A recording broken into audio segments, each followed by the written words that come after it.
Father, tonight we're thankful for all the hard work.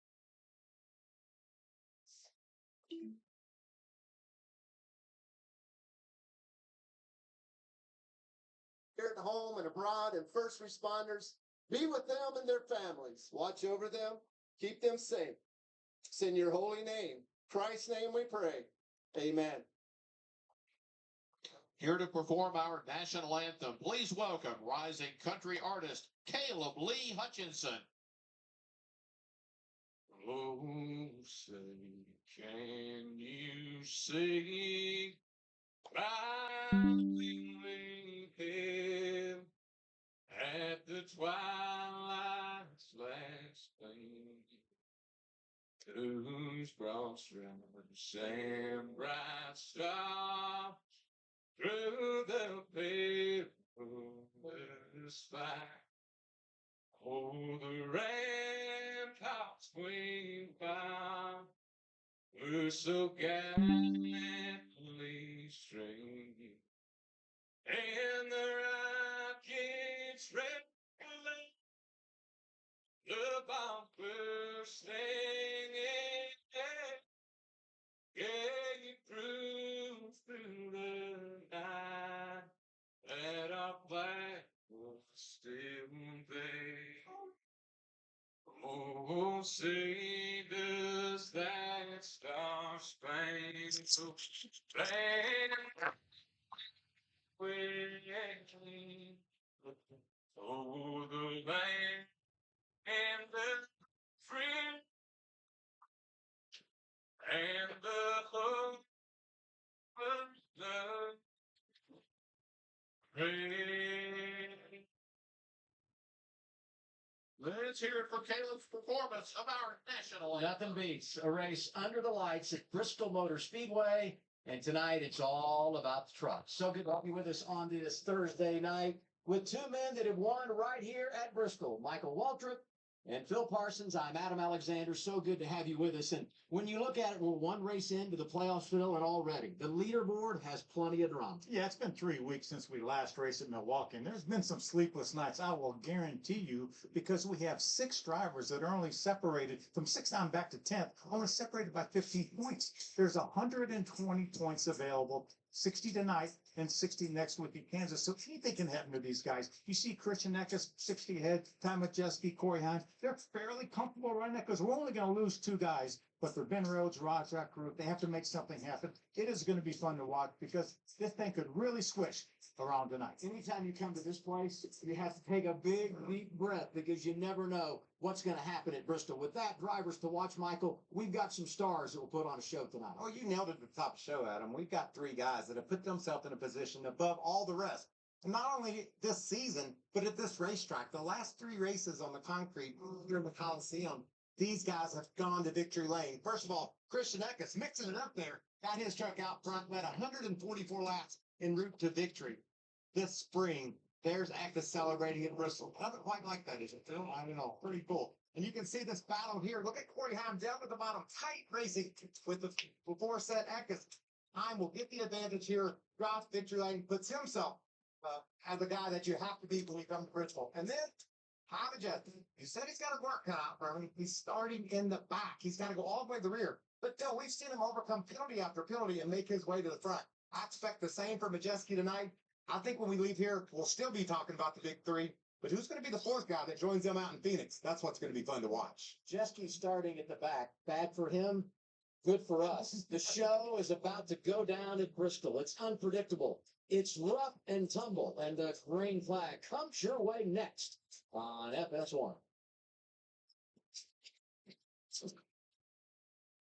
Welcome, ladies and gentlemen, as it is Thursday Night Thunder and none other than Thunder Alley here at the Bristol Motor Speedway here tonight for a little Thursday night NASCAR Craftsman Truck Series race. Live commentary on a Thursday night for the first time since the dual races at Daytona back in February.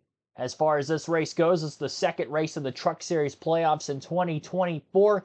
We've got quite a few of those playoff drivers starting up towards the front of the field. We'll go through the starting lineup here in a matter of moments. First, though, we will highlight the point standings coming into this one, as again, this is the second race of the first round of the playoffs.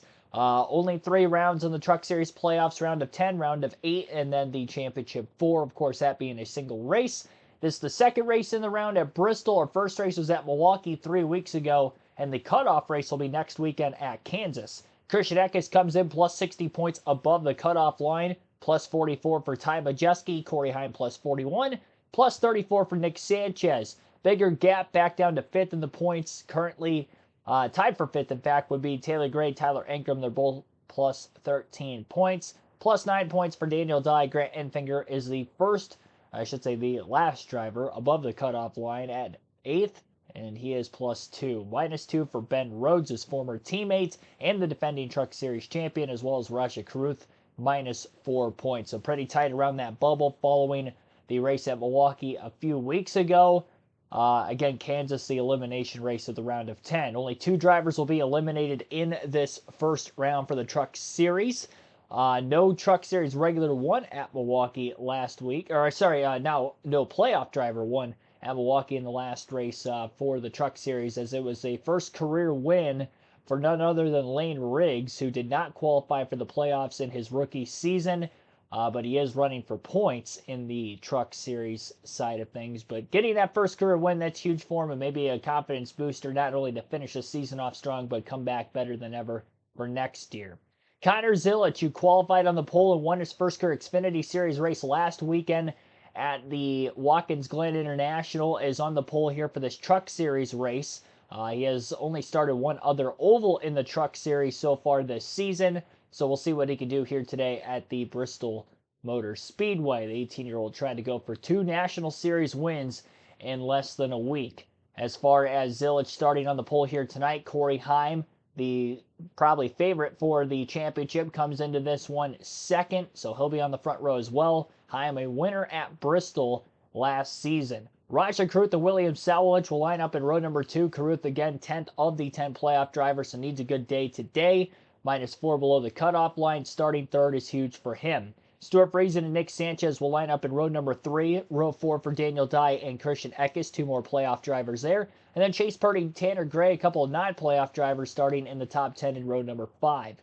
Matt Crafton, 3-time series champion, inside of row 6 with Ty Dillon, also former truck champ, to the outside. Stephen Parsons and Tyler Ankrum will make up row number 7. Row number 8 for Grant Enfinger and Taylor Gray. Dean Thompson and Lane Riggs, as I mentioned, the most recent truck winner at Milwaukee a few weeks ago in row 9.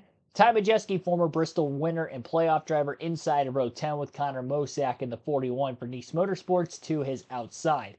Jake Garcia and Corey Day at row number 11. Look out for Day in the 81 truck here today. This is his Truck Series debut. 18 years old, dirt ringer, has 1 ARCA start, well 2 now after today at Bristol, but 1 coming into the weekend, so still trying to learn the asphalt, or in this case, concrete side of things.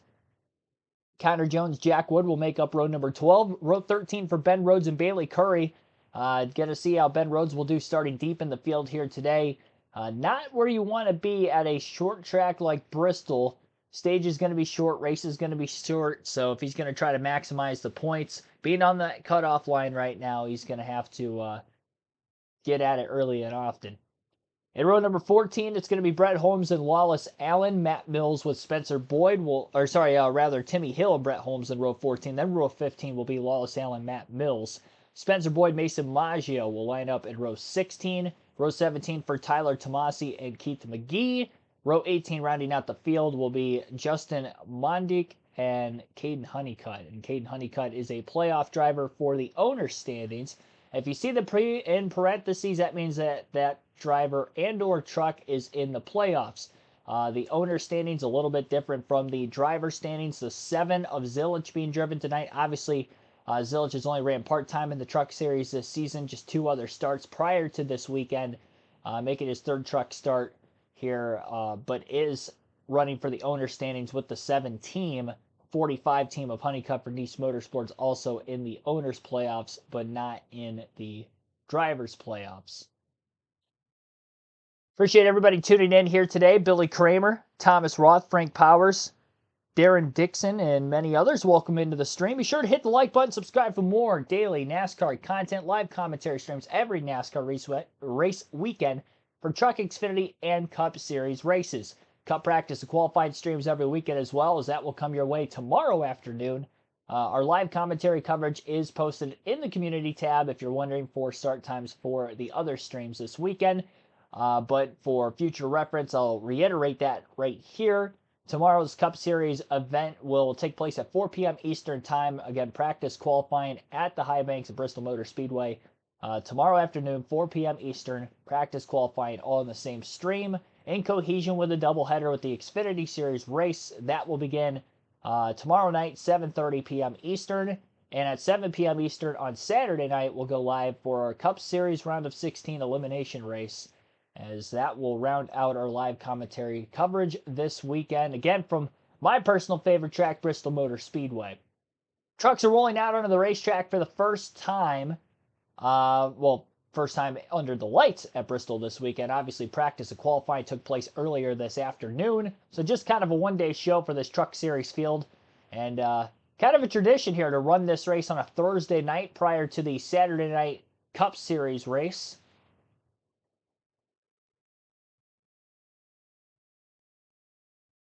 And it's going to be fun to watch these guys go to work here very shortly.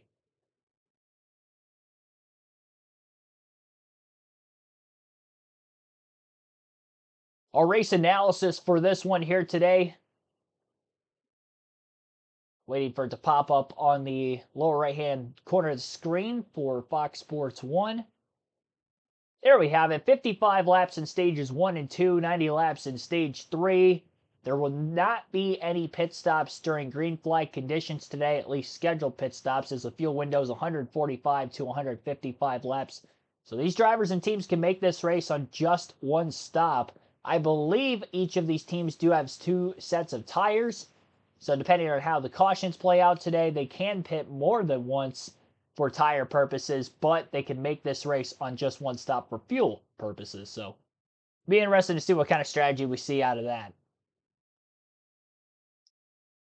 This race definitely typical for being a pretty straightforward race as far as pit strategy goes, but you just never know how the cautions will play out, especially in the Truck Series. I will say, this year compared to most years, doesn't seem like we've had a lot of cautions in the Truck Series. And this race in recent years has lent its hand to not having many yellows. And a lot of long green flag runs to the finish in the last couple of seasons at Bristol for the Truck Series race under the lights as well. It's the second trip to Bristol Motor Speedway this season for the NASCAR Craftsman Truck Series.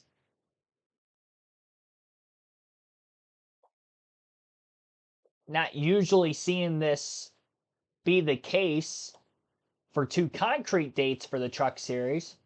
You have to correct me if I'm wrong, but this might be the first time ever the Truck Series has ran 2 concrete Bristol races in the same season. Both night races too. The spring race was under the lights earlier this year, as well as this weekend's race. Cup race should be crazy. I'm sure it will. Apparently they have the same tires that they had from back in the spring, so that race was crazy. We could see a crazy one Saturday night for sure as well. Tire management's going to be huge. We'll know more on detail on that when we get into practice to qualifying tomorrow. Missed the ARCA race. How was it? I actually didn't get to see it. It started before I got home from work today, so I did not get a chance to see that. I have no idea who even won the race, to be completely honest.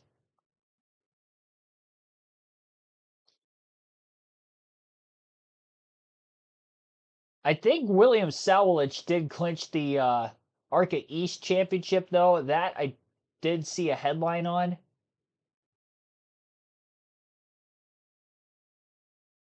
Sowlich not in the Truck Series field for tonight's race, though.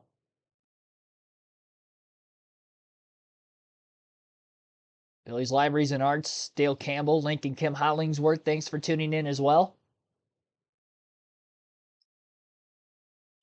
I like this, though. Thursday Night Thunder. The lone midweek race for the Truck Series this season. Last several years, we've seen multiple Truck Series races middle of the week. They're running at Eldora, Knoxville. Those were usually on a Wednesday or Thursday night, middle of the week as well. I can remember back at the Kentucky Speedway, they would run a triple header as well, where the trucks would be on a Thursday night. Then when they would have Xfinity Friday and Saturday being the Cup main event, kind of like how Bristol is this weekend and every other year. But this is the only Thursday night race this season for the Truck Series. A couple more Friday races left this year. They actually have a Friday afternoon race at Talladega, 4 p.m. Eastern that day. And that's coming up in just a few weeks. 2 from this weekend. Be 3 straight weeks for the Truck Series after having 3 weeks off. Then they'll only have 2 actual races in the final, or 3 races, excuse me, in what would be the final 5 Cup races. So still 2 more off weeks to go for these teams. Again, tonight's distance, 200 laps. Very quick race on this half-mile short track. The spring race earlier this year was 250 laps, so this is a shorter distance.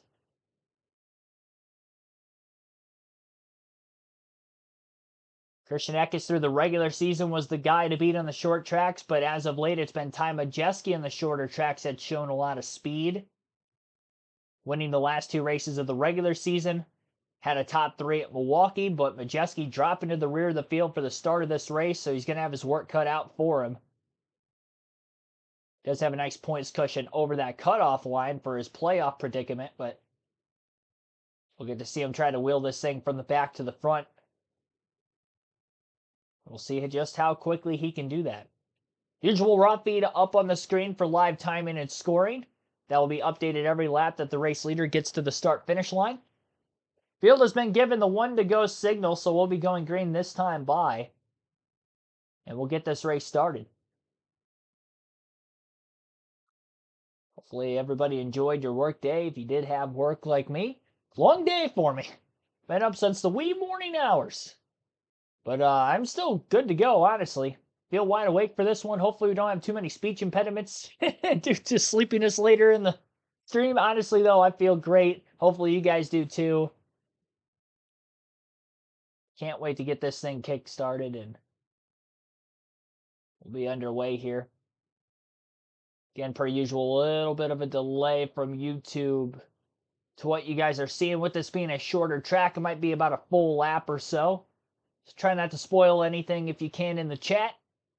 Green flag is in the air. We're racing. Zilich on the outside of the front row gets a great launch off the start. Corey Heim in the second place position down on the bottom of the racetrack and looks for the race lead on the opening lap in 3 and 4. Can't stay there for long. Zilich is clear, and Connor Zilich in his 3rd career truck race will lead from the pole at the end of the 1st lap. 2nd lap in the works right now. Bottom feeding racetrack is what we're going to see through most of the night. We'll see those lanes start to widen out as we get into the Xfinity race later tomorrow, and especially that 500 lap Cup race Saturday night. But due to not a lot of track time in that outer groove for these trucks to be able to really move the lanes up, this is probably going to be more of an old-fashioned Bristol race here this evening. Definitely a lack of grip on the outside for Ty Dillon as he slipped up as he was battling Daniel Dye for position. Still is. That is a battle for 9th place. Again, stage points awarded to the top 10. I mentioned that in the first couple laps because, again, it's only 55 laps. I mean, at Bristol, we can get this first stage done in about 10 minutes, so these laps are going to quicken by very, very quickly if we stay green all the way through it. So it's about a 1/10 of a second or so out ahead, currently working lap number 5. At Craftsman battling Tyler Ankrum, clears him for a spot for 12th. First year, Craftsman missed the playoffs in his Truck Series career. 3-time champion. Of course, Truck Series has only had a playoff format since 2017. Unlike the Cup Series, they had some sort of a chase or a playoff format since 2004. But still, Craftsman missing out on here this season. And obviously still trying to get a win before the season's up. It's been a few years since Craftsman's last win in this level. Zilich has now led the first 8 laps from the pole, about a 3/10 of a second lead over Corey Heim. Top 2 pulling away from the rest of the field. I mentioned William Salovich wasn't in the field tonight. I don't know why I said that when I consider that he was in the starting lineup. Again, that's probably me being tired. Even though I say I feel great, Hopefully we don't have too many of those kind of miss-ups the rest of the night. Selich is in the third place position, trying to settle in front of Raja Karuth. Got 4 playoff drivers in the top 6, but first and third are non-playoff drivers. 11 laps complete at the line for Zilich. Now a half a second lead. That last lap, only 100th of a second difference in the lap time between Zilich and Heim at the front of the field. And of course, with this being a very tight half-mile short track, it won't be long until lap traffic will be caught. Especially in these lower series, you tend to see a lot more slower trucks at the very back of the field compared to the fast trucks at the front. Keith McGee in last place, already 14 seconds off the lead in just the first 13 laps. Starting this race at the tail end of the field, you're almost a half a lap down from the start. Especially in the days of the single file restarts, at least we don't have to worry about that. If you're at the back of the pack. Ty Majeski, of course, starting deep in the field, having his work cut out for him early because of starting, again, about a half a lap down. Majeski's already over 11 seconds off the lead and has only made his way up 4 positions in the running order as he still sits in 32nd. Definitely in danger of going a lap down in this first stage if we stay caution-free all the way through it. Caden Honeycutt, who also started at the back of the field with Ty Majeski, Honeycutt's up to 28, so he's moving through the field a little bit quicker than that of the 98 truck. Zilich continues to lead already a full straight commercial break just about a dozen laps in, so we'll go through the full field running order as of right now in these early laps. Again, working lap 16, Connor Zilich is the race leader. Corey Hyman second, William Sawalich third, Raja Kruth fourth, Christian Eck is fifth, Nick Sanchez sixth, seventh for Stuart Friesen, Daniel Dye 8th, Chase Purdy 9th, Tanner Gray is 10th. Matt Crampton in 11th, Tyler Ankrum 12th, Dean Thompson 13th, Lane Riggs 14th, and Stephen Parsons 15th. 16th for Ty Dillon, Grant Edfinger 17th, Jake Garcia 18th, Taylor Gray 19th, and 20th is Connor Jones. Connor Mosak at 21st, Corey Day 22nd, Ben Rhodes 23rd, Lawless Allen 24th, Timmy Hill 25th, Caden Honeycutt 26th, Bailey Curry 27th, Jack Wood 28th, Spencer Boyd 29th, and Matt Mills 30th. 31st, Brett Holmes, Ty Majeski again still 32nd.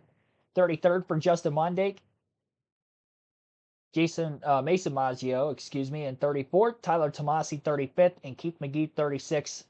2 trucks a lap down already in the early laps, still caution-free. Lap 18 under the commercial break. It's still about a 3/10 of a second lead for Connor Zilich over Corey Heim.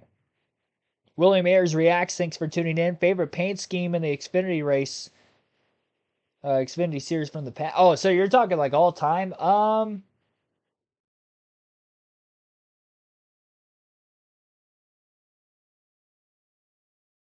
I mean, honestly, I really like the Hellman's mayonnaise schemes that Dale Jr.'s ran over the years. Even some of the early Hellman schemes that like Keselowski ran when he was in the 88 car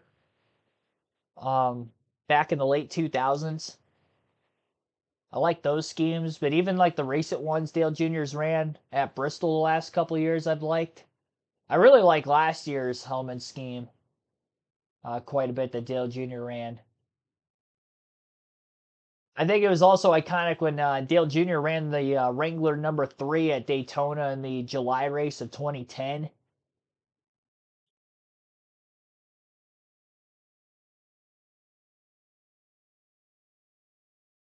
So I'd probably say that that's my favorite Xfinity scheme, even though it was obviously a throwback to his dad's scheme. But that Wrangler 3 car has always been my favorite Dale Earnhardt scheme of all time. So I'd probably go with that as my favorite of all time, personally.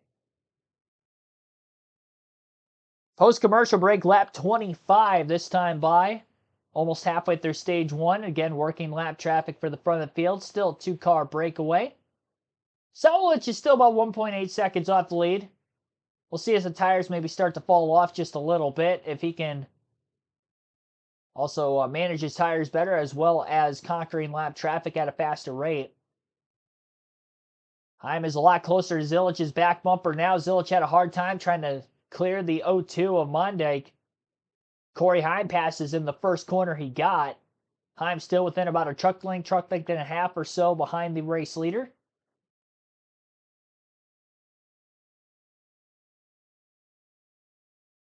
During the commercial break, Majeski's made his way up 4 positions to 28th place, but still over 13 and a half seconds off the lead. Just passed the 22 truck for position that last time. Actually, McGee was already a lap down, so it wasn't even a lead lap truck that Majeski passed for a spot. So we'll see if Majeski can hang on to it. And speaking of hanging on, big loose moment for the 46. That was Tomasi. He's outside 3 wide, and that was a spot that Majeski was able to pick up.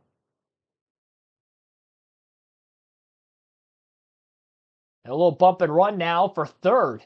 Raja Caruth moving William Sawalich out of the way. Clears him. Mentioned 4 points below the cutoff line for Caruth, so trying to take advantage of qualifying well. Qualified third, now right back into position number 3.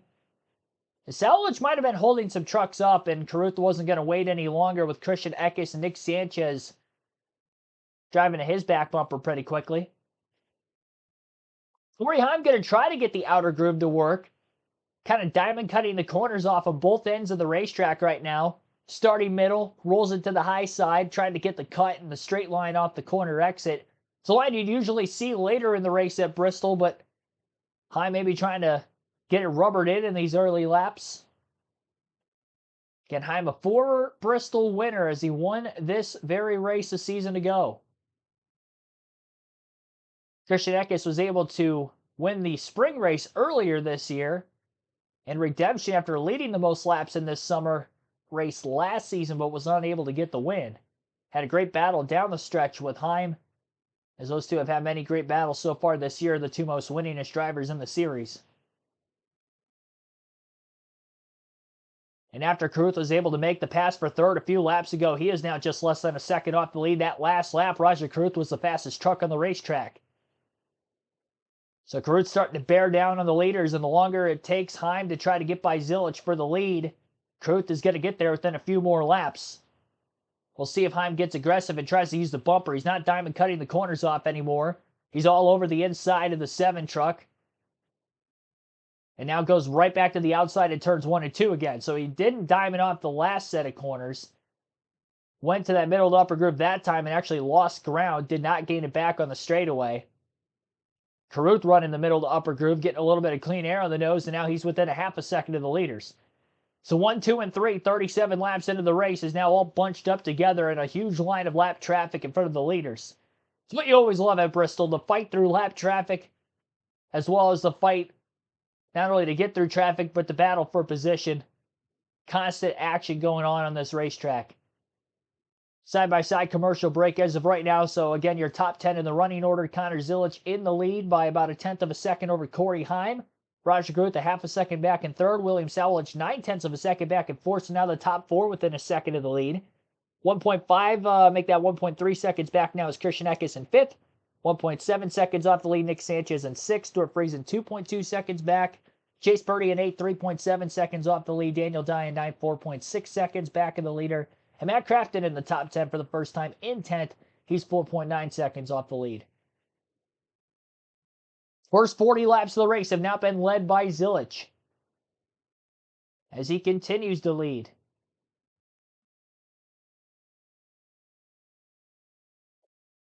Heim's been racing him pretty cleanly up to this point. Obviously, a playoff point on the line for Heim. Not the case for Zilich in the driver's standings, but for the owner's standings, trying to keep that 7 truck out in front. Heim to the inside of Zilich, side by side for the lead for the first time since the opening lap. And Heim is not quite clear off turn 2, came close. Zilich going to battle him hard on the outside. Wiggle a little bit as he tried to keep the 11 tight to the bottom, and Heim clears, and Corey Heim leads his first lap of the race. So Heim out in front of the field. It's led actually the last 2 laps. He just wasn't clear at the line the lap before that. And now Raja Caruth going for second. We saw him use the bump and run for third. So we'll see if he uses the chrome horn again here for second on the rookie in front of him. We'll also see if Zilich is going to be able to maybe look at the line Corey Heim is running and try to gain ground on him there. Grant Enfinger's really fallen through this field. He's now back to 24th towards the tail end of the lead lap. Ty Majeski passing him for position and then some. Majeski getting a few more positions as well. Gets by Timmy Hill. Now he's underneath the 21.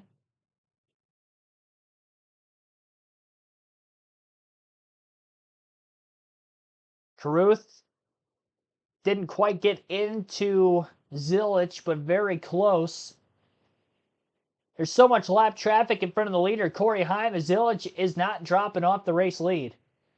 Although Zilich struggled on corner exit off turn 4 that time, Caruth's going to get underneath him, but a lap truck down on the bottom of the racetrack is going to get in Caruth's way. And he can't stay side by side with the 7. The 7 runs the outside lane again. Trying to get a little clean air on the nose up there. Most of those lappers are running the inside. So now it's maybe going to be a battle of who can run the outer lane the best. 8 laps to go in stage 1. These laps are winding down quickly. Side by side for second between Zilich and Caruth, excuse me. Caruth on the bottom of the racetrack. Zilich still up high. Grant Enfinger, another one of our playoff drivers, was back there as well. Enfinger, he's dropped outside the top 20. Majeski trying to get inside the top 20. 98 is up to 22nd. Raja's going to grab that second spot. It looks like in traffic. Where is he? It's tight. We were worried about Majeski going a lap down. Now I've got my eyes on Enfinger. There are only 6 laps to go in the stage. I think they'll be fine. There's some trucks between he and our leader, Corey Heim, but man, it's been a struggle back there in that traffic you talked about. Raja using Keith McGee as a pit, drives to the inside, and the 71 is now second in front of Connor Zilich. There's definitely some grip up there, though. We've seen some trucks make some good moves here. You see Lane Riggs, the 38, is closed in on this battle. Stuart Friesen's in there as well, and that blue number 52. Oh, there is Freeze, Keith. Eckes to the outside, Friesen to the inside, and look at race. He jumped the cushion there for just a moment. He found some grip, though, didn't he? He just had that gas wide open, but it slipped out from underneath him. Side by side for the lead. Caruth to the outside of Corey Heim, trying to take his first lead of the race. Just 3 laps to go in the stage, and Heim slips off the bottom lane, barely kept it off the 71, and Caruth is out in front. Side by side lap traffic in front of Raja. We'll see if he can get away. Heim back to the inside. A crossover contact on the front stretch. 2 to go. And down on the apron is Heim. Clipped it, getting into the corners. Caruth runs him tightly. Didn't want to get picked behind the lap truck in the 21, and Raja Caruth holds on to the lead barely. Very tightly battled for 4th between Eckes and Salich. Further back, splitting the middle is Eckes to stay in front of Salich and get to the outside of Zilich. What a move by Christian Eckes, and he's going to get to 3rd on the final lap of the stage, as Raja Caruth holds on to win stage 1 out in front of the field. Playoff point for Raja, 10 points towards this round of the playoffs for winning the first stage. Caruth showing a very strong long-run race truck in the early going. 0.2 of a second margin of victory in stage 1 for Raja Caruth. Corey Heim ended up 2nd. Christian Eckes 3rd. Connor Zilich 4th. And Nick Sanchez 5th. 6th for Stuart Friesen. William Salich 7th. Lane Riggs 8th. Chase Purdy 9th. And Daniel Dye rounds out the top 10. So the playoff drivers, as far as the actual driver standings go, that finished in the top 10 in this stage would be, again, 1st Caruth, 2nd Heim, 3rd Eckes, 5th Sanchez, and Dye in 10th. So 5 playoff drivers in the top 10, 5 non-playoff drivers in the top 10. And as we look at the season stats, this is going to be actually the first stage win of the year for Raja Caruth. So stage win number 1 on the year, coming in a timely fashion. Again, he was only 4 points below the cutoff line, but remember, Grant Enfinger outside the top 20 right now. So 10 points to 0 in this stage alone for Raja as he kicks things off.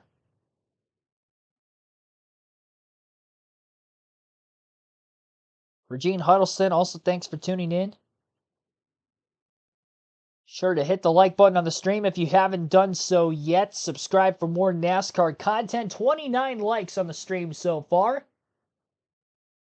We'll check the voting poll for who you think is going to win this race here today. 39 votes have been casted already through the first stage. 41% of those 39 votes taking Connor Zilich, the youngster, 18-year-old, for the win. 21% have Corey Heim and Ty Majeski. 18% have somebody other than those 3 drivers I just listed.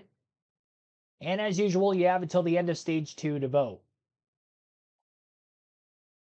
We'll also have our diecast showing at the end of stage 2 tonight as well. 55 laps through stage 1 in the books, and this is our first caution of the race at the lap 55 stage break. We'll see if we have any pit stops. I think we're going to see some split strategy here. Not that many trucks went a lap down to that 55 lap stage. Only 6 trucks went a lap down off the start. Brett Holmes in the 32 will get the free pass and get back on the lead lap. So we'll have 31 trucks on the lead lap here. I would imagine a lot of the trucks at the front of the field will stay out of the pits and then just end up pitting at the end of stage 2. There is a chance they maybe pit here and try to push the fuel window to the end of the race. Again, I think we'll see some split strategies. Craftsman Truck Series here at Bristol. Roger Carruth gets the win, and he's on pit road making a stop on the back straightaway. We pit front and back straightaway here at Bristol. He comes off turn 2, and he's getting his service. Tidy little stop there, too. Nice entry into the pit. No blocking. He'll be fast on the way out. Looks like a solid pit stop there, Amanda. What's happening on your end?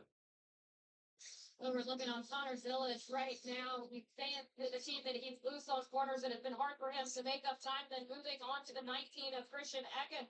He was saying that in terms of the brakes, that they're hot and then they come and go through that's that situation. And moving on to Nick Sanchez, they've had a little freeness in the balance, but the biggest issue is they're tight through the corners. Mama?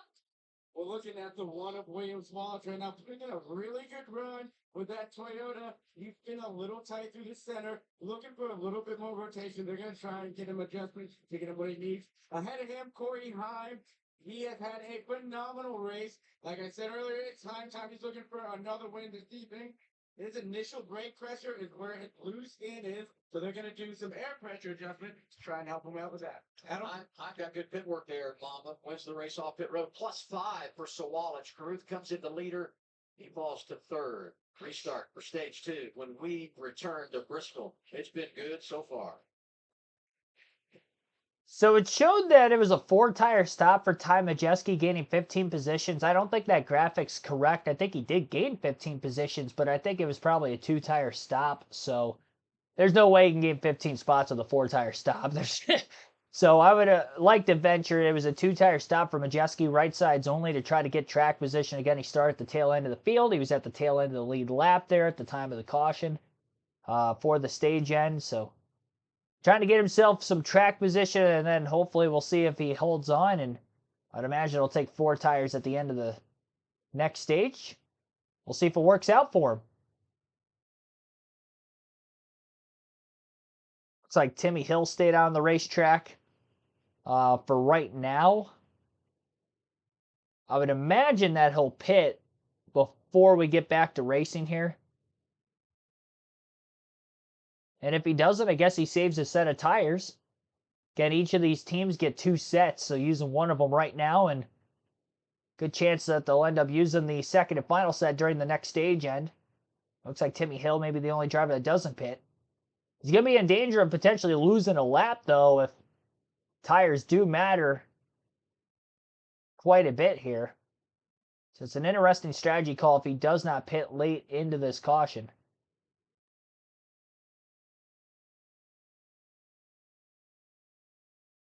We'll take our first ad break, and when we get done with it, we'll begin stage 2 of the UNOH 200 at Bristol. You're listening live on KRC.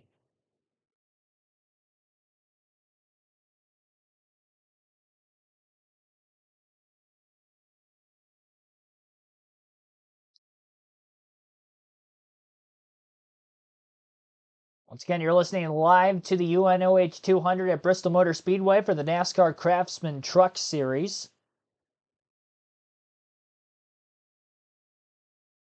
Have a good one on hands for you so far. Very tight battles for the race lead on that long and only green flag run of stage 1, all 55 laps caution free. I don't think we saw the leader get away by more than a half a second. Lap traffic keeping everything tight. Multiple lead changes went on. Roger Carruth won the first stage of the race. But we saw Corey Heim lead for a little bit. He took the lead away from Sowlich, who led the first 41 from the, or sorry, not Sowlich, from Zillage. The other last name that kind of sounds somewhat similar. Connor Zillage from the pole led the first 41 laps. Then Corey Heim led for the next just less than 10 laps Raja Caruth leads for 8th so far, including the last few laps of stage number 1 into the caution laps of stage 2. But Corey Heim back in the lead for the second time now, as he had won the race out of the pits after finishing second in the first stage. Our playoff drivers got stage points. That means 5 did it. But this was what was crazy, Adam. We lost our breath trying to cover what all this counts doing. Right into the back of William Sawalich. That's not enough. He says, I got to get you sideways and get to the outside. Look at this action. It's by Sanchez going as well. Now he's going to drive to the middle of a lap truck and Zilich. Mason Maggio already a lap down to 21 said, what was that? What about this? What is this? Timmy Hill stays out on those older tires. Surprised Timmy's This still is staying gonna out. Cause chaos. There's no way he can match the pace of these fast trucks. And we see they're not as shy about going 3 wide. Watch for a 3 wide play down into turn 1. Yeah, watch it. Number 1 with Christian Eckes in the 19. We saw him just a moment ago before that break go wide, 3 wide. Timmy Hill stays out, so he hasn't pitted. He'll be the race leader. There were a number of drivers that did pit, took the waiver route. Usually in this situation, you would see a driver like Timmy Hill pit before we get to the green, top it off on fuel, restart the tail end of the field, but he doesn't want to lose track position, so we'll see what he can do with it. Timmy Hill leads the field to the green as we begin stage 2. Corey Heim with the fresh tires on the inside of row 1 gets to the lead off turn 2. So winning that race off pit road was vital for him. Obviously didn't get to the race lead. Doesn't quite get to second either, with Caruth up to second, but third place for Eckes as he slides clear off turn 2. A lot of 2x2 action still going on just around Hill as well, just behind him. In the positioning order, Zilich, Sanchez, as well as Riggs and Sawalich were door-to-door most of the way through lap 68. Corey Heim with about a 3/10 of a second lead. We'll see if he can get out and hide. Caruth had a really good long-run race truck, which allowed for him to win the first stage, but we'll have to wait and see on if he's going to have that same long-run truck in this second stage, or has Corey Heim and his team made the right adjustments to his race truck following that first pit stop of the night. Already lap 70 of 200. I mentioned at the start of the stream this thing was going to fly by today, and it definitely has so far. In a few more minutes, we're already going to be halfway. A lot of big slides out of the 15 truck of Tanner Gray. Battles to the outside of Chase Purdy consistently for position. Ty Majeski in the 98 right around him. Majeski again took right sides only. He seems to be dropping back on the older left side tires in the middle of traffic. And a bit of a tire rub. Looks like on his teammate, Connor Jones, is just out ahead of him. A little bit of left front damage for Jones. And that is causing the tire rub on that left front. So we'll see if he'll have to make an unscheduled pit stop. I mean, that's a lot of smoke, and it seems to be coming out when he's making the turn in the center of the corner. Down the straightaways, it's fine, but it's going to continue to lose air, and we'll see how long they choose to try to ride it out for. Still got a decent ways to go yet in stage 2 by the lap counter side of things. And again, as much smoke as there is, you would have to think that that is going to be a problem, especially as the air pressure continues to build on the long run. Half a second lead now for Corey Heim over Caruth. That last lap only a 3/1000th of a second difference in lap time, with Heim just a little bit quicker than Caruth. Clean air advantage for now, but again, lap traffic will be caught well before the end of this stage. Corey Day making his Truck Series debut tonight, currently running in the 20th place position, up 2 positions from his start. He's in the Hendrick car. He'll also be running at Kansas Speedway next weekend, so his first 2 career truck starts here back-to-back weekends, again, both in the 81. His fastest lap of the race so far was back on, looking at our board, lap 12, I was looking at the wrong one, lap 12. Was Day's fastest lap, 16.258. That last lap he ran at 16.352. We've seen a couple of 15-second lap times so far today. I think the fastest lap so far ran by Christian Eckes at 15.879. That was on lap 68, very beginning of this current green flag run. Caruth also ran his fastest lap of the race on this current green flag run, and Corey Heim, despite having the clean air advantage right now, his fastest lap was actually back on lap 6 during the first stage. But he is slowly extending his lead, but maybe he is pushing the tires just a little bit harder.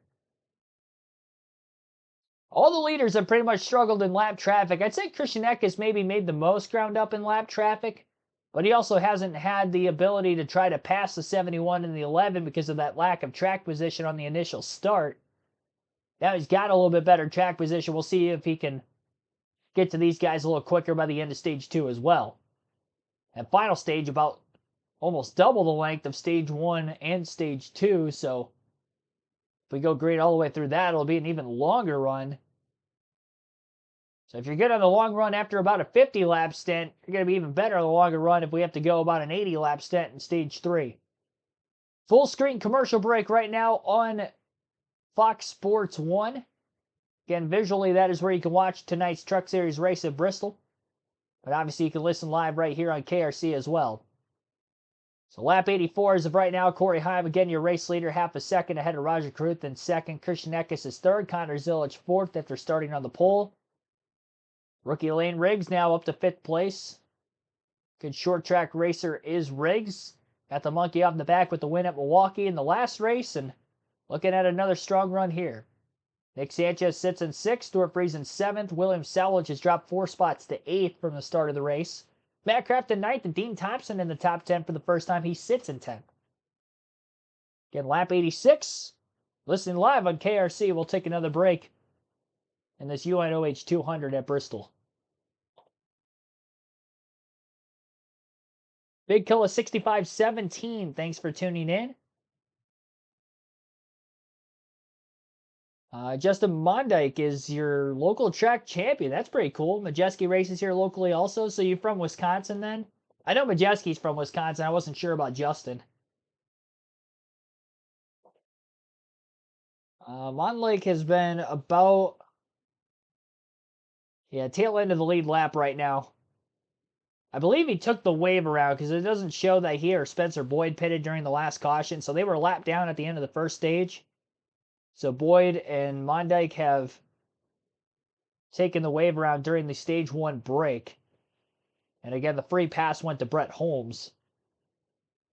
So 3 trucks who initially in total were lapped down at the end of the first stage had gotten their laps back. So that leaves 33 trucks on the lead lap for the restart instead. Mondyke has just gone another lap down as I say that during the commercial break. So we're back to 32 trucks currently on the lead lap. Corey Heim again has led 3 different times, 35 laps led for him as we continue onward in stage 2. Stage tonight, Corey Heim is the race leader. An eventful first stage, but things have calmed. In stage 2, Roger Carruth, who got his first career stage win. In stage 1 tonight, second. And Christian Eckes, who put on a show to end that first 55-lap run, is third.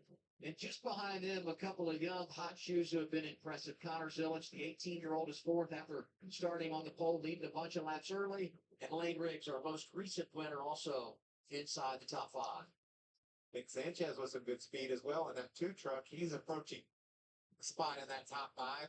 Yeah, top 5 finish in that first stage for Sanchez. Came in 34 points above the cut line. You know, their regular season didn't end great, but he turned it up. It was outstanding at Milwaukee to create that cushion, and he comes in here with some breathing room. And oh, by the way, making headlines off track this week, Sanchez announcing a 2020 machine. Yeah, that'll be a good combination. Actually, Ethel's had experience in that car a couple of years ago when they didn't have a full-time driver. So he and Pat Bethany have some experience working together. It's going to be a good combination, I think. Let's get some updates from pit road. Start to Papa. We're talking about the number 43 of Daniel Dye. Daniel told me earlier today, this is not his favorite racetrack. He put in a lot of preparation to get better here. After what he did, he said he worked a lot with Christian Eckes and on his footwork, and he found something in practice. He seems to be working. We're doing a good job running slow, but at top 5 speed right now as they run. Amanda? Your reigning champion Broom started this race in the 23rd position. He's only currently running in the 21st position. It's going to be a struggle of the night for Ben Brooks. It's also after qualifying, and he just been this same came out of the hauler wrong. They're just going to have to salvage what can be done. He said that the adjustments needed, they're simply not permitted while at track.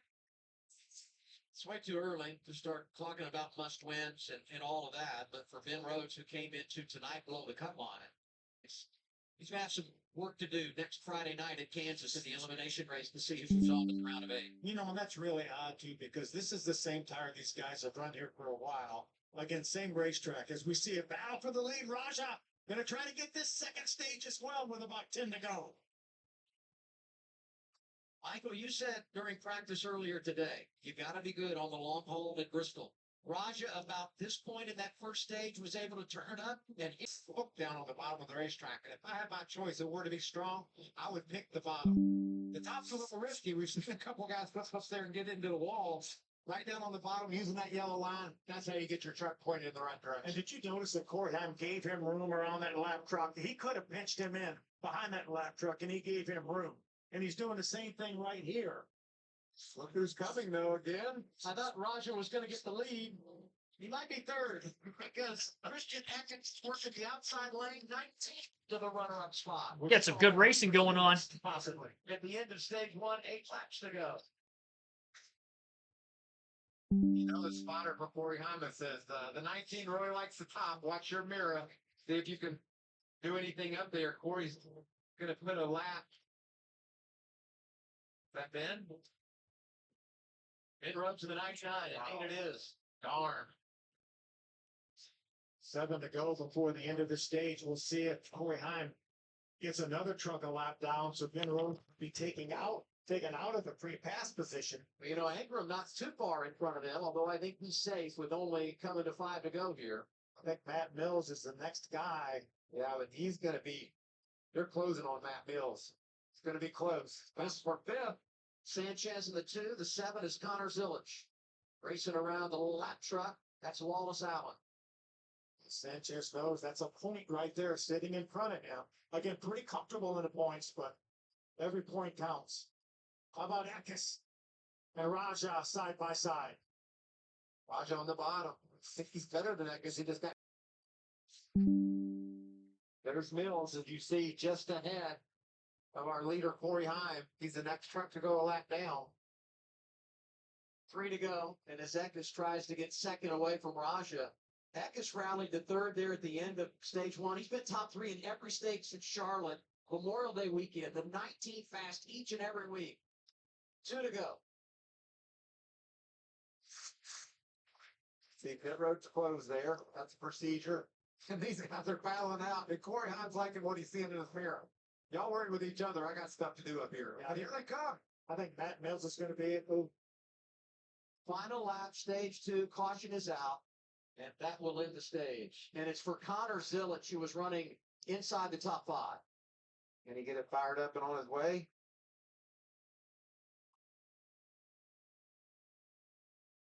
Oh, that's a tough angle. I think roll back down on the flat. Back down and turn left. Yeah. Right. Now you got a chance. Straighten the wheel out there. There you go. Heim will come around and collect He his lost a second lap, I think. stage win of 2024. Eckes hits up 2nd. Raja was 3rd. Lane Riggs 4th. And Sanchez ends up inside the top 5. Other drivers scoring points, Friesen, Sawalich, Crafton, Dean Thompson, and Chase Purdy. All the other playoff drivers missing out, finishing outside the top 10 in stage 2. We'll make that find out when we come back. Yeah, I mean, it'll be interesting. Again, they're going to be right on the edge of that fuel window to make it to the end of the race from when stage 1 had hit its conclusion. Again, the fuel window tonight about 135 to 145 green flag laps. And the stage 1 end came at lap 55. Obviously, we were guaranteed one more yellow with the stage 2 end. This yellow did come a couple laps early. There was 2 laps to go in the final stage when Connor Zillich had spun off of turn 4. Lap 108 to be exact out of the 110 laps to complete the first 2 stages tonight. So, again, off turn 4, Zillich spins. Kind of a lazy spin there in the sense that there wasn't much damage on his race truck. As a result of him spinning and this being a very short racetrack, by the time he was able to get it back in the right direction again, he did lose a lap. So Connor Zillich, after starting on the pole, running top 5 all night till the spin, unfortunately is now 1 lap down. Free pass goes to Wallace Allen, I do believe, in 28th. So I believe Allen will get the free pass. And the only way Zillich is going to get his lap back here is to take the wave around if everybody else on the lead lap pits, but I don't expect every car in the lead lap to pit. Timmy Hill only fell back to 14th place despite going fuel, or actually didn't even go fuel only. Timmy Hill stayed out of the pits entirely. And Ty Majeski, remember, took right side tires only. He fell from 5th to 13th on the restart.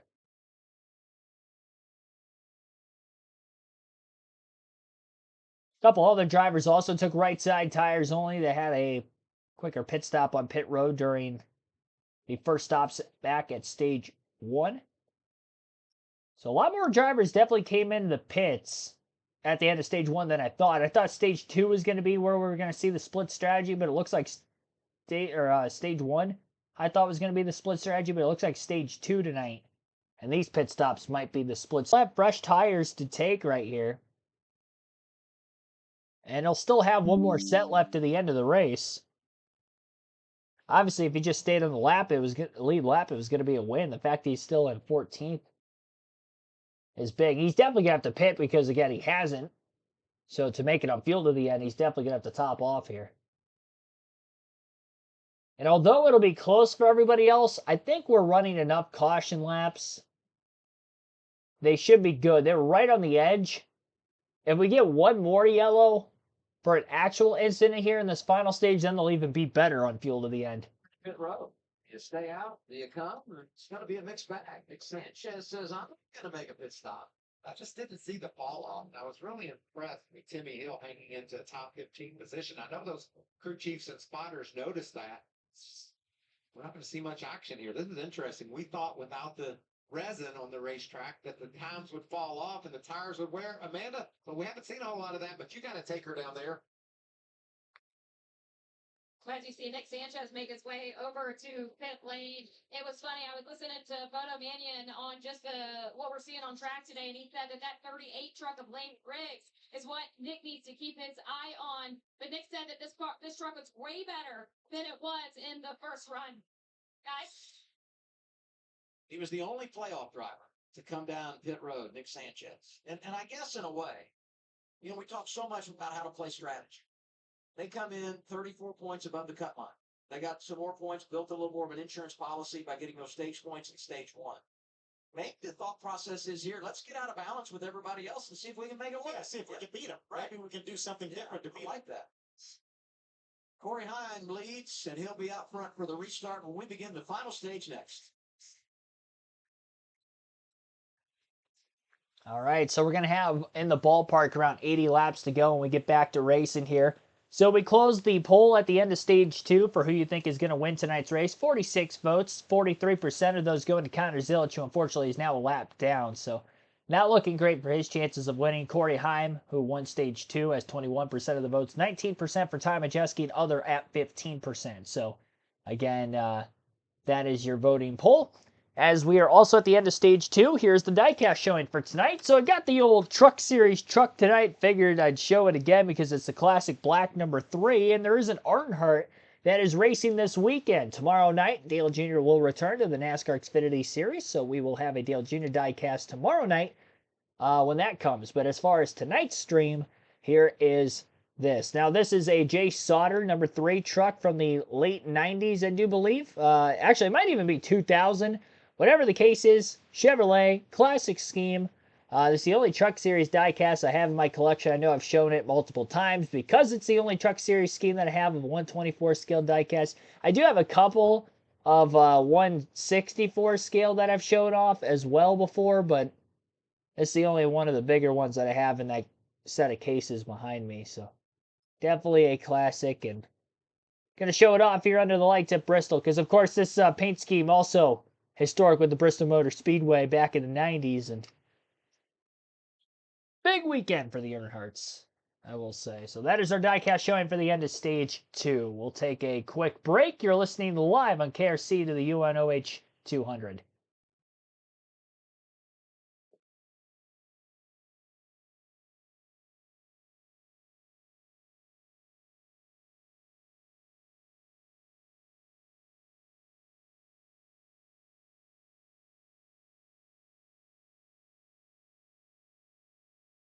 Alrighty. So getting set for the final stage of action.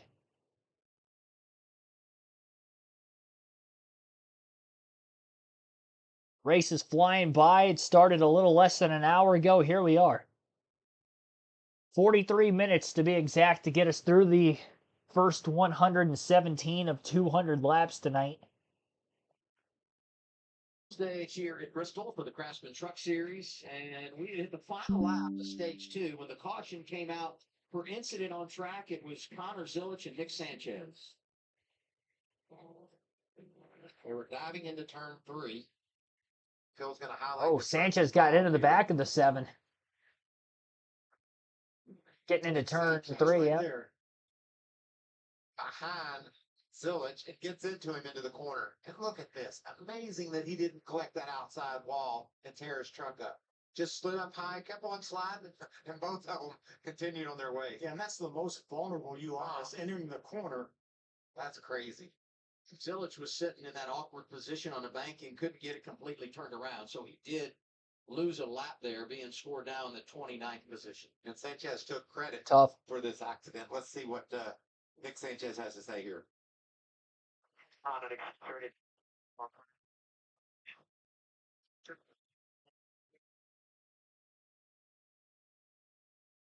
Sanchez pitted, but he's being scored in the 16th position with tires here. That may prove to be big. As I said going to break, he was the only playoff driver that elected to come down pit road. Yeah, he's the lead truck that came down pit road.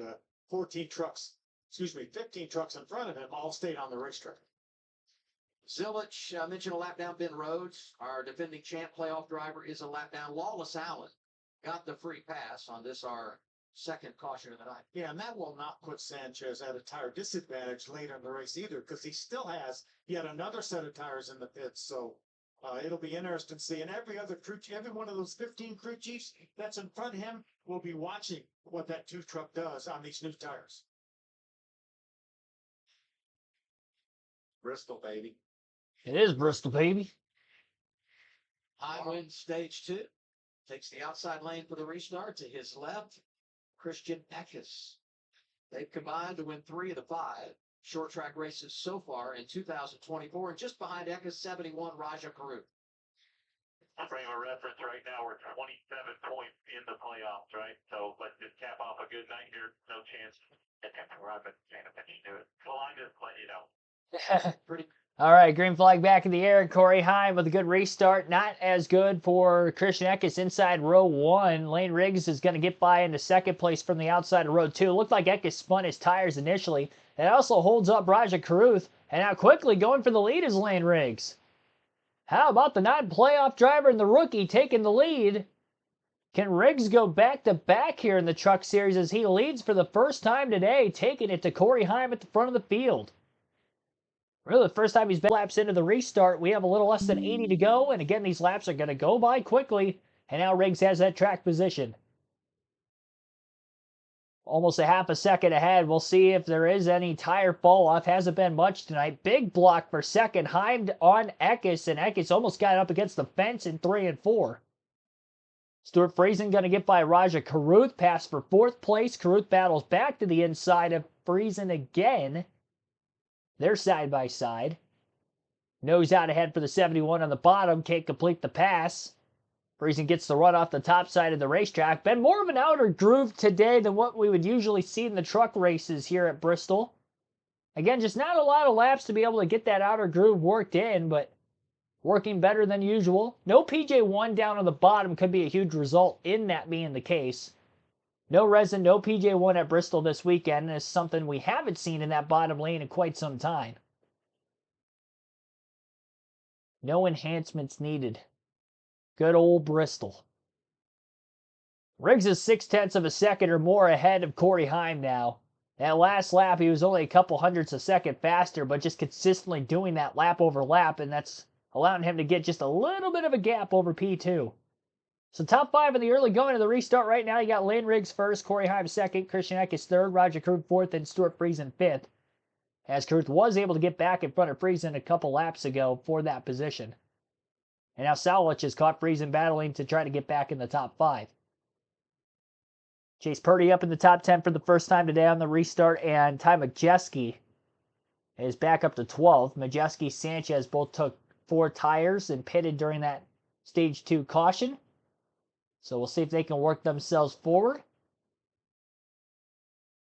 Again, Majeski at right side's only for stage 2, so that's why he fell from 5th back to him. As this race progresses, Corey Heim plus 87, plus 71 for Corey Heim, plus 46 for Ty Majeski, Nick Sanchez, plus 25 for Raja Karut, plus 14 points for Taylor Gray, Daniel Dye plus 13. Tyler Aker plus 12 is the last driver above the cutoff line if this race were to end right now. Grant Enfinger minus 12 and minus 29 for Ben Rhodes, the defending champ. And again, those last 2 drivers would be the only 2 eliminated in this round if it ended tonight, but the last race of the round is next week instead at Kansas. Elimination race this weekend for the Cup Series playoffs, but this is only the second race of the first round for the truck side. It'll be the regular season finale for the Xfinity Series side of things tomorrow night.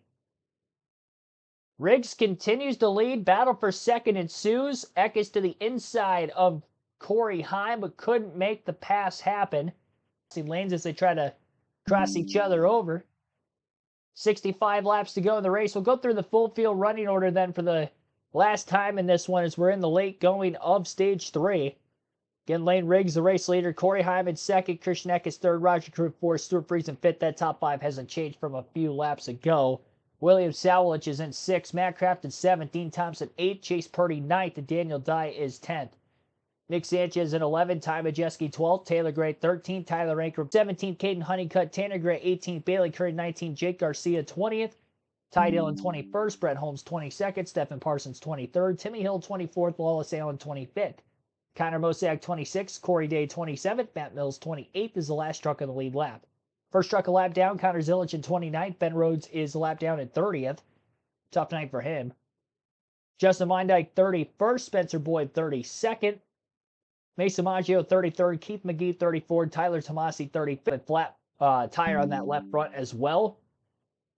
He is, I believe, still on track, but 17 laps down. The only truck well off the lead lap, but I do believe all 36 trucks are still in this race.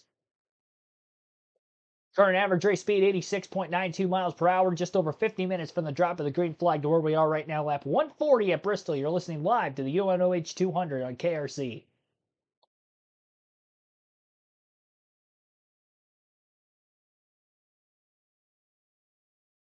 Three wide getting around the lapper of McGee on the bottom. Sanchez, Thompson trying to battle inside the top 10 for 9th.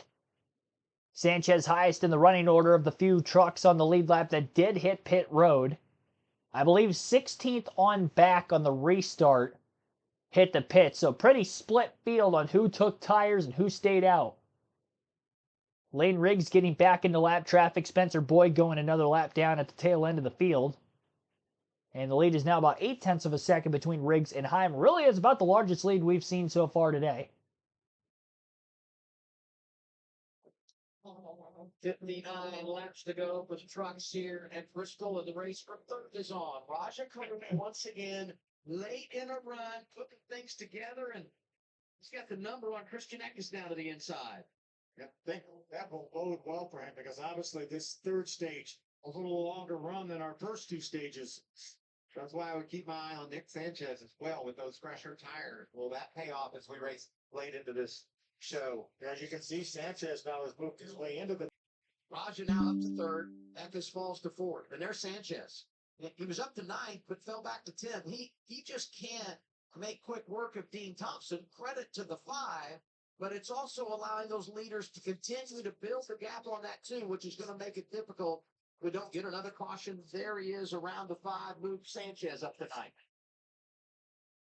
Okay, Sanchez was 5th when the stage ended. Came down pit road, gave up that spot. We'll see how far he gets back here. This is a fun race, you know? So is that different strategy right there is just another aspect that's making this thing so interesting. In the pylon, you see who's got the fastest trucks. Best last time around, Raja Karut. Riggs out front was second quick. On board with Ty Majeski coming from the back and knocking on the door of the top 10. About Sawalich, the quickest truck that lap. He was really quick at the end of the second stage, too. Came up there to battle for the stage win. Hey, he's had a great day. Wins the ARCA race, picks up a championship, qualifies up front here for the trucks, and stayed at the top 10 all night long looking for his first top 10 finish of the year. How about the leader truck series? leader, the mess he's come upon here? Wow, look at all this traffic. You know, it's crazy, but you just feel like he grew up so much when he won that race at Milwaukee. And the maturity showing off as he works through that traffic, among them, defending champion playoff driver Finn Rhodes, and the 33 is Lawless Allen. Just making quick work of those two trucks. It's amazing. I'm watching the lap times of the trucks that are in danger of going a lap down, and they're running within a tenth of a second or so of what our leader is. But that clean racetrack has really done wonders for him. Riggs, first 22 races of his career, he led 6 laps. In the last 2 races, he's led 84 and counting. You know, such a great story. Second generation driver. His dad, Scott, meant so much to the truck series, Xfinity series, racing at the cup levels, and really had a nice career. Lane comes along. It took him some time to get his footing in the truck series. But I'll tell you what, he hadn't gone away. They put some nice things together at the end of the regular season. He was a playoff spoiler in race 1 at Milwaukee, and he's doing it again tonight here at Bristol. Looking at the scoring monitor, Jack Wood running in 17th was the quickest truck that last lap. That's how competitive these trucks are. Raja had to step out on him there. As you see Majeski working on the inside of both Dean Thompson and Chase Purdy. See if he can get around this duo. You know, Majeski trying to get back inside the top 10 or for the top 10 for the first time tonight. Even if he does, that would only be 5 playoff drivers in the top 10. Very surprising when you think about the way they performed here tonight. Yeah, normally we have 7 or 8 playoff drivers finish in the top 10 of these playoff races. We had 8 in Milwaukee, our first race. I think this 98 truck is solid, Adam. He's just stuck back there in that traffic. But he's not as good as the 38. Caution is out for, we'll see what brings out the yellow flag. It's the 45 of Caden Honeycutt. Serious damage to that 45. Yeah, he had made his way up inside the top 15. Remember, that truck didn't even make a qualifying attempt. Had to change a left rear trailing arm, started at the back, and moved his way into the top 15, but good bit of damage to that 45 truck now. Yellow number 3, 43 laps to go. Sanchez has worked his way from 16th to 8th on those tires. Is there any thought here about making a pit stop? I would say no. No. Okay. No. 20 lead laps. Yeah, I mean, no way. trucks towards the back of the lead lap, yes, but any of those trucks up right now in the top 10, I say absolutely not. But Daniel Dye. Daniel Dye. This is obviously early. Maybe there was some contact with Daniel. You see the right rear tires down.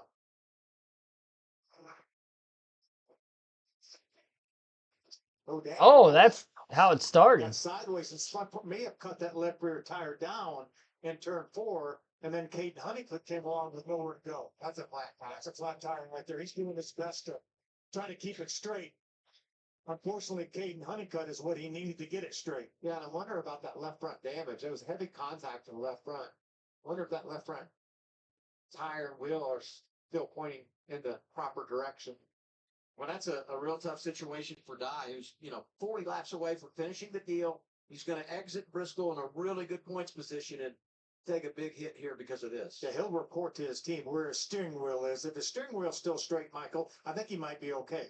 Going to be inside of 40 laps to go when we get the restart. Lane, Riggs out front of Hyde, Caruth, and Eckes at Bristol. All right, we're going to have a little less than 40 laps left when we get back to racing here at the Bristol Motor Speedway. Lane Riggs is your current race leader. We'll see if he can hold on. He's got Corey Heim behind him, as well as Raja Caruth, Christian Eckes all in the top couple rows for this next restart. 23 trucks on the lead lap as of right now. Free pass going to go to the 41 truck of Connor Mosak. So we'll have 24 trucks on the lead lap for this upcoming restart. And again, that caution involving Daniel Dye and Caden Honeycutt. Incident off at turn 4 where the left front seemed to be down on the 43 truck of Dye and caused him to slide there coming off the corner. Unfortunately for Honeycutt, nowhere to go in that bottom lane and ran right into that left front, adding a little bit more damage onto the left side of the 43. More damage to Honeycutt's truck than Dye's. I was wondering how Daniel Dye fell so far back in the running order because he was scored 25th before he pitted. That's because of the contact and the damage he had from the incident. He was running pretty much right around 10th through 12th most of the day. He actually had stage points back in stage 1. He didn't in stage 2, and I think he was running around 12th for most of stage 3, but was having a good enough run that was going to keep him above the cutoff line going into the cutoff race at Kansas next week, but obviously this incident's going to drop him back. And if it doesn't drop him out of the top 8 in the point standings, it's going to put him pretty darn close to that cut line. That's huge for a guy like Grant Enfinger, who was having a rough day, no stage points.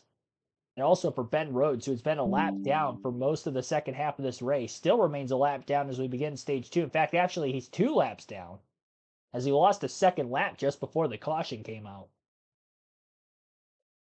It's their second caution for incident. Stage 2 ended under yellow after an incident with a couple laps left in the stage involving Nick Sanchez and Connor Zilich battling for 4th at the time.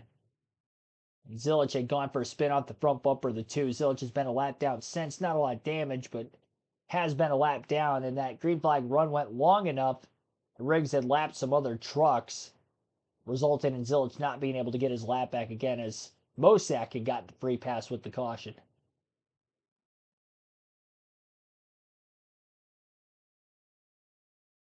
All right, so stage 3. Ben All-Lane Riggs. Pretty competitive first 2 stages of the race for Raja Kruth. Right at the end of the stages, was right there in contention for the lead on those older tires. Seems like he's got the best long-run truck in the field tonight. He was battling Heim in the last couple laps for the stage win in stage 1. Ran out of time with the caution, putting an end early to the stage win there on the long run. But Lane Riggs was able to get out and hide, and Carruth was not able to make the pass on Heim for second, although he was battling him for position before the caution came out. The question for Carruth, I think, really is it the long-run truck on the green flag run where it really starts to settle in for him, or is it the older the tires get? Because the tires are obviously pretty old at this restart. I mean, these tires are over 100 laps old. These tires have been on the truck since lap 55, and we're at lap 163. Some of those laps under caution, so maybe a little less than 100 green flag laps, but still quite a bit on them. And although there hasn't been a lot of tire fall off, it's still over 100 laps on tires. I will say if we see similar situation to that of the Cup Series race from the spring, we'll probably see more fall off in the Cup race on Saturday night versus what we're seeing obviously in the trucks tonight, maybe even in the Xfinity Series tomorrow. I can remember the Xfinity races the last couple years, there hasn't been a lot of tire fall off. I remember when Noah Gragson won on like over 100 lap older tires versus the rest of the field a few years ago.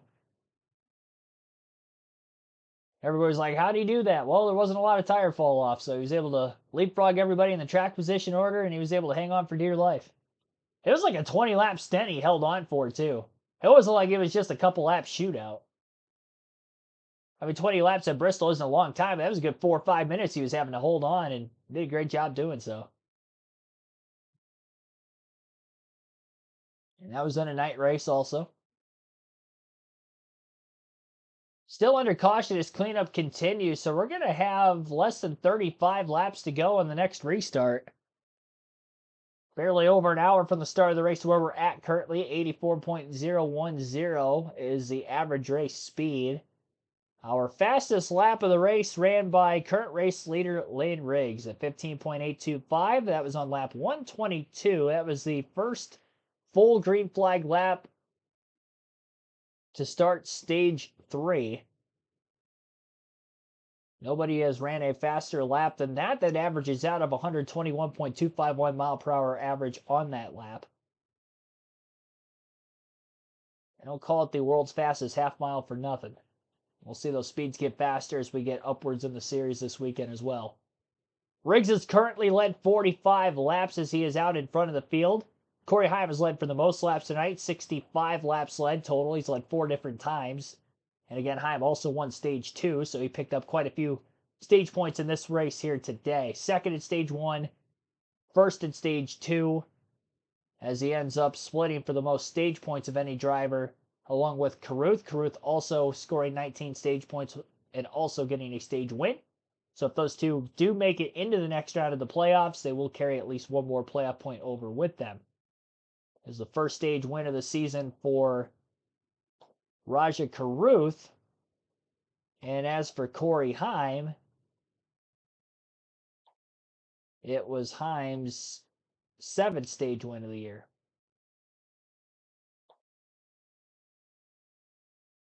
Still blowing some of that speedy dry off the apron of the racetrack. I don't know that the field got the 1-to-go signal. No, they did not get the 1-to-go signal that last time by. We got one truck pitting. It looks like Connor Jones is coming to pit road. I believe he was a lap down. Looking to see if he was or not. Yeah, we got pit stops right now. I don't think they're all lap down. Coming down pit road. Some of them are on the lead lap. Tanner Gray, Ty Dillon, Stephen Parsons, all coming down pit road. Again, the truck's And towards Finger. the back of the lead lap. Last we checked our leaderboard, Infinger had fallen 12 below the cut line. You see the adjustment there in the right rear suspension of that 9 truck. They did what the teams call, we're going to put a wrench in it. A lot of times they just adjust with air pressure, and when they have to adjust the chassis with a wedge wrench, that's more of a major change. See some damage on the left front there of Tanner Gray's truck, or right front, excuse me.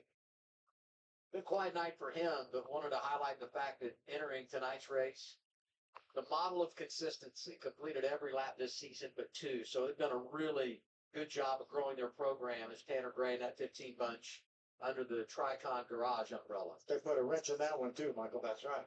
Going to be inside of 30 laps to go when we return to the green flag. Yeah, kind of a lengthier caution than what we were originally anticipating. So maybe some extra fluids built up on the racetrack from that incident involving Daniel Dye,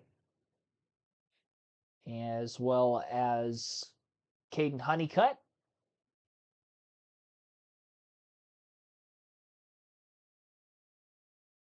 Youngster Connor Zilic also led for 41 laps from the pole today. It was the only time he led. Timmy Hill led under caution back at the end of stage 1. He stayed out of the pits to lead 5 laps.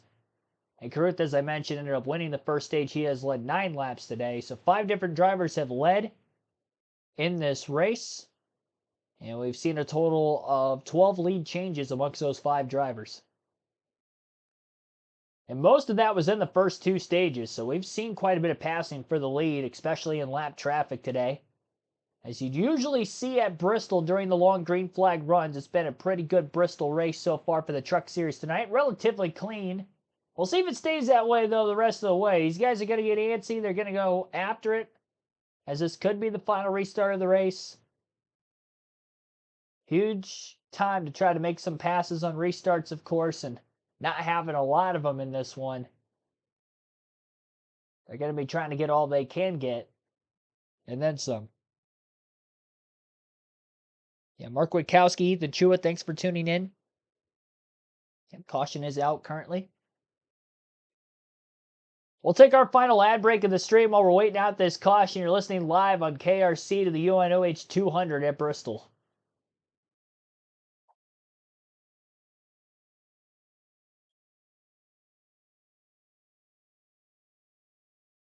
We're going to have less than 30 laps to go around the world's fastest half mile when we get back to racing.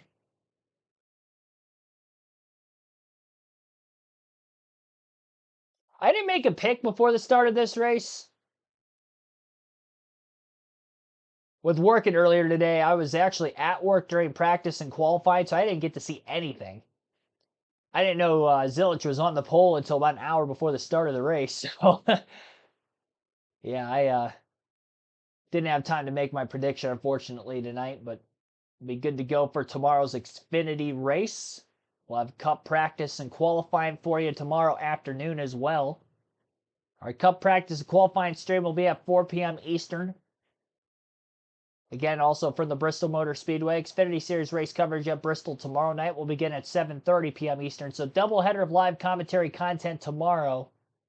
And our Cup Series main event Saturday night will begin at 7 p.m. Eastern with our pre-race. Will run well and not run well prior to the Bristol Night Race 2024 edition. The return of Dale Jr. and the Xfinity race tomorrow night. Big weekend. Regular season finale for the Xfinity Series. Of course, the second playoff race for the Truck Series tonight. And the elimination race of the first round of the Cup Series, around to 16 on Saturday as well. So 29 laps to go in the restart. Pace truck is pacing the field here.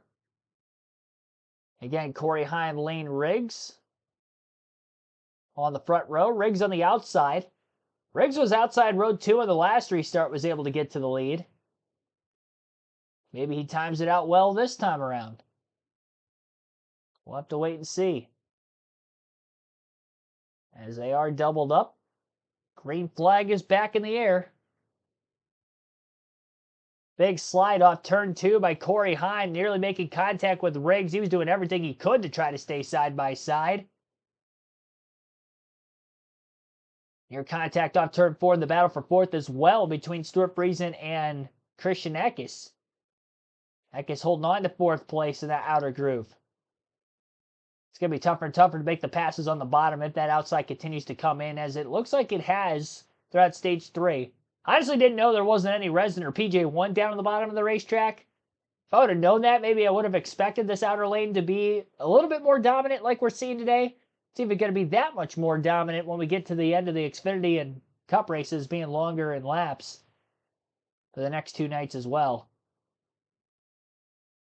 Kurth really tight on the bottom behind the 11 of Corey Heim. And a huge pass attempt made with the slide job by Eckes through turns 3 and 4. Slides clear.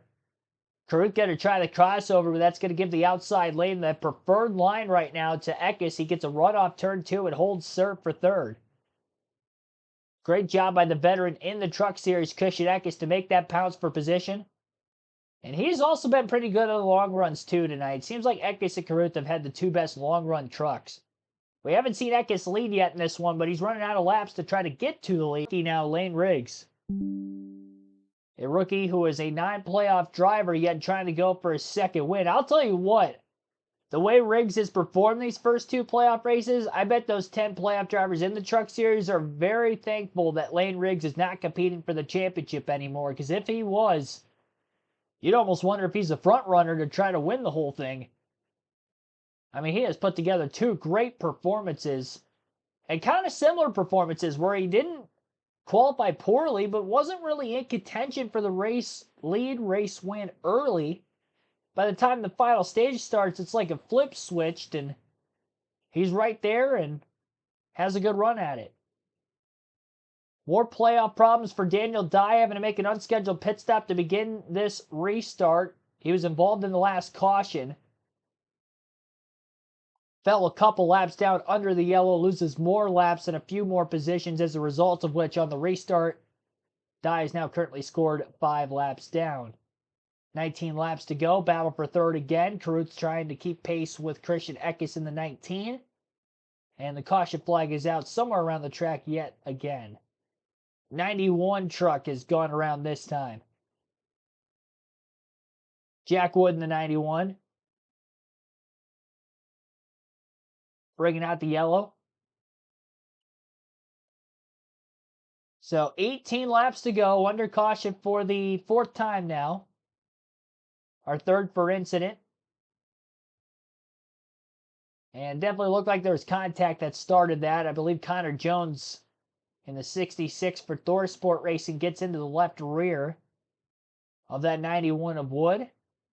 Lazy spin to the bottom of the track, kept it off the inside wall in the middle of turns 1 and 2 there for Wood. I believe he did lose a lap under caution.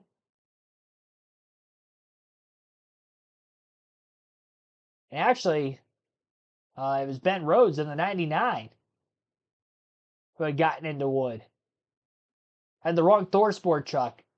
Some of them looked the same every week. It looked like the 66. It was actually the 99 of Rhodes. And yeah, both trucks were actually off the lead lap, I do believe. So looks like Connor Zilich may get the free pass. I mean, if Wood was in the free pass position, then nobody would get it. But I think he might have been on the lead lap and then lost the lead lap during the yellow. Because he was a first car lap down there initially on our screen, but that was just because the cycling and the running order had not cycled through for when he had first spun. So yeah, Connor Zilich will get the free pass. It's been a lap down since the last green flag lap of stage 2, that incident he had, as Nick Sanchez got into his back bumper. But Zilich in 24th now will be at the tail end of the lead lap for the restart. Not going to have a lot of time to try to pick up many positions, and he also will be behind all the lead lap cars lap trucks as well, as it's a tail end of the longest line when you get the free pass. Not enough laps left for him to go a lap down. I don't think lap traffic's going to be a factor the rest of the way. We're going to have barely over 10 laps to go when we get back to racing. Should be a lot quicker of a caution this time around than what we had during the last yellow.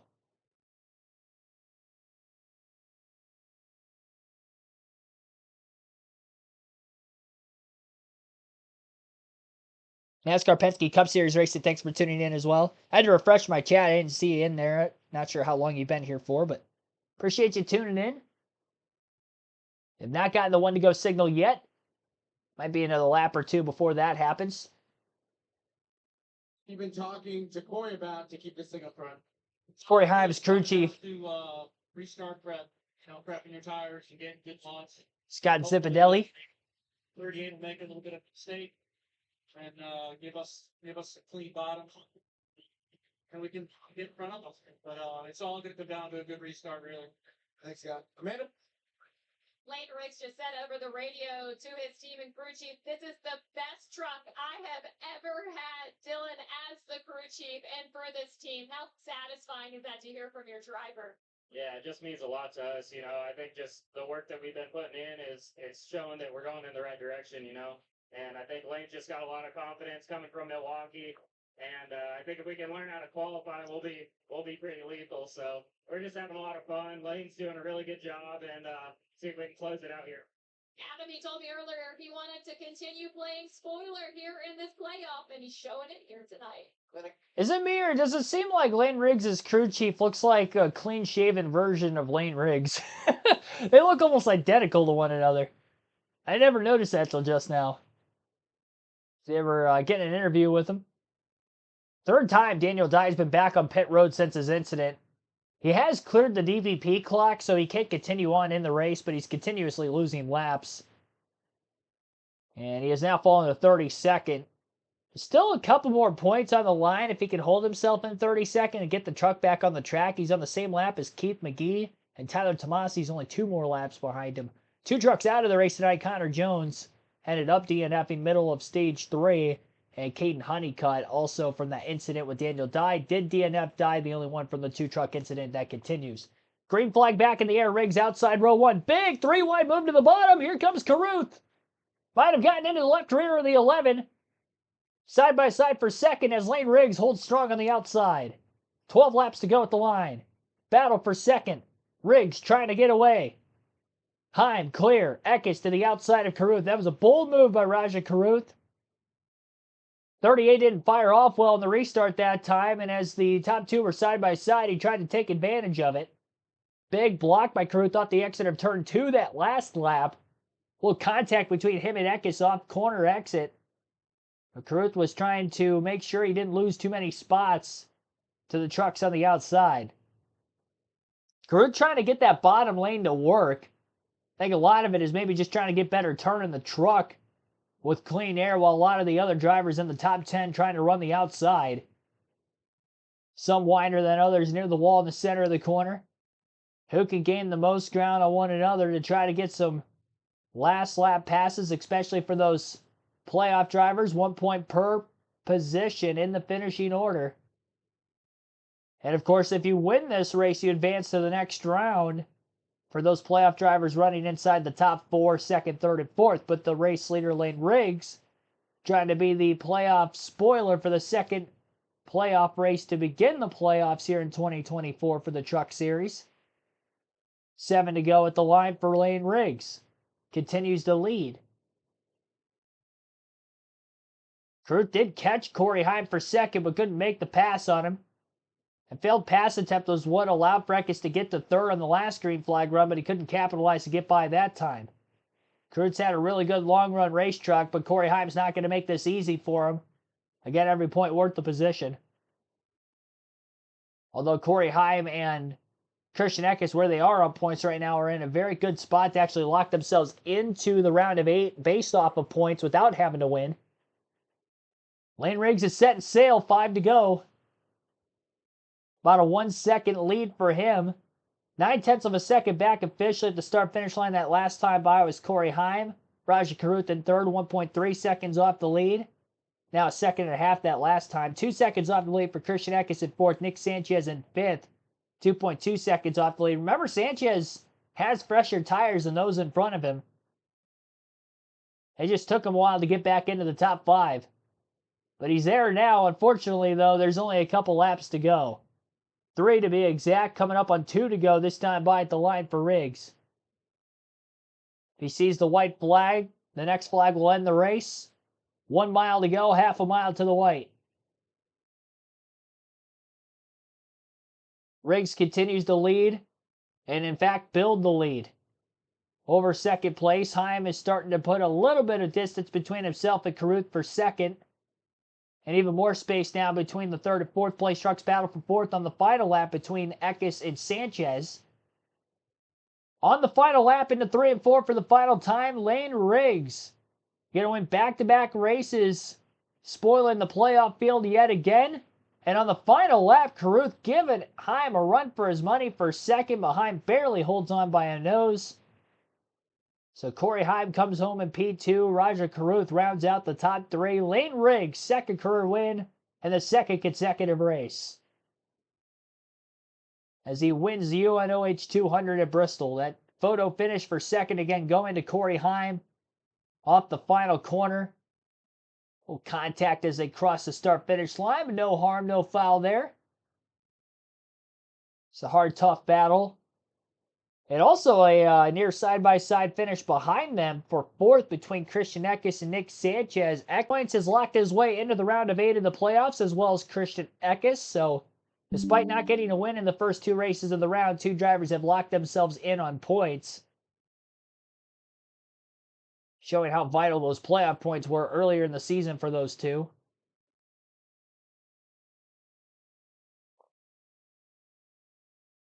Lane Riggs about to burn it down. Hopefully he doesn't throw his shoulder out in his victory celebration this week.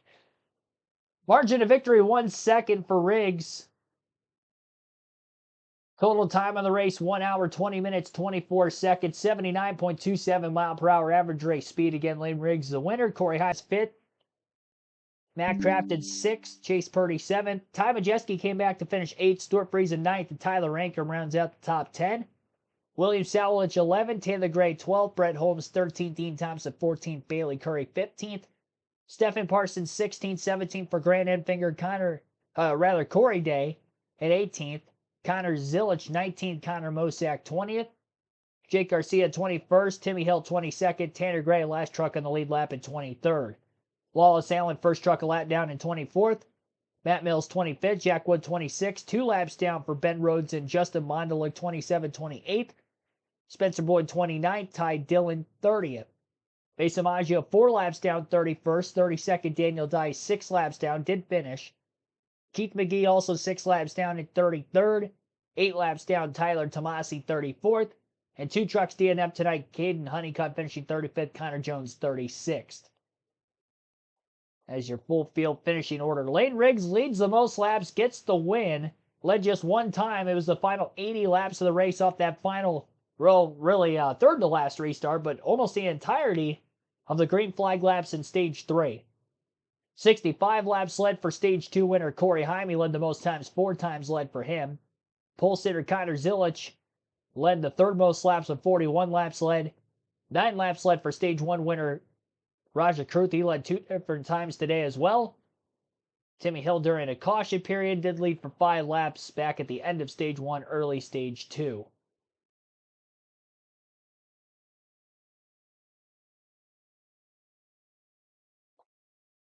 Those are the 5 different drivers who led at least one lap in the race today. And we had 14 lead changes total amongst those 5 different leaders. 4 cautions, 3 for incident. And the stage end at lap 55. Stage end at stage 2 ended under yellow. And 2 cautions for incident in stage 3 at lap 156 and lap 181. Here's your race winner, Lane Riggs, on the front stretch of Bristol Motor Speedway. Back to back and tapping your shoulder in a celebration that went viral. I don't know about viral, You but told me ahead of this race that you wanted to be a playoff spoiler, and you are doing just that. What do you attribute this breakout for you to? Oh my gosh, we have just learned so much with the cars, the trucks, and my team. Dylan, my crew chief, he's badass. He works so hard at night, and we as a team, we're a young team. I think the oldest guy on the team is the average age is like in the 20s. So, and all of a sudden go back to back in the playoffs. Man, I wish I was in the playoffs so bad. I think we'd be a real threat to win this championship.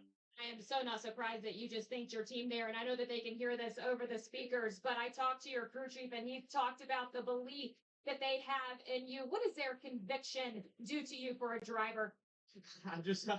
I'm a bad mug. That's what they said over the radio. I wasn't scared to throw it against the fence tonight, and man, the track was so fun. I'm so glad they didn't put the PJ1 on the track. So much fun. I mean, even at the very end, you could run the bottom or the top and make equal lap time. So I know this cup race is on Saturday night. It's going to be really awesome. Hopefully everybody tunes in. But man, just want to shout out to Loves for being on the truck. You can't miss the big yellow truck. And Philly Communications, Jeff, 2 in a row, buddy. Wish you were here, man. Oh, man, everybody's helped me so much to get here. And Jay Schultz for getting me in this truck. Best agent there ever is. Well, it may be more of a muted celebration this week on purpose, but we know that passion is radiating out of that guy, Mama. Standing here with second place finisher Corey Heim. Corey, I know you really wanted to get another Bristol win under your belt, but a great points day. Yeah, congrats to Lane. Those guys are on it all night long. Everyone at their truck and garage camp did such a great job tonight. Gave me a great truck.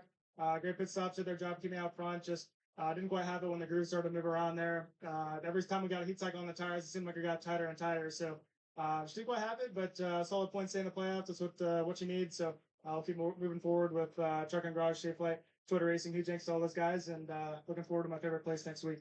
We just saw Raja come over. You guys had some amazing battles at the end of the stages. What's it like racing so hard with someone like that? Yeah, I always race really well with Raja. He does such a great job, and it's really cool to see him up front in his playoff races. And I feel like it's been like the last 4 or 5 races we found each other and raced each other very hard but clean. So it's definitely a lot of fun.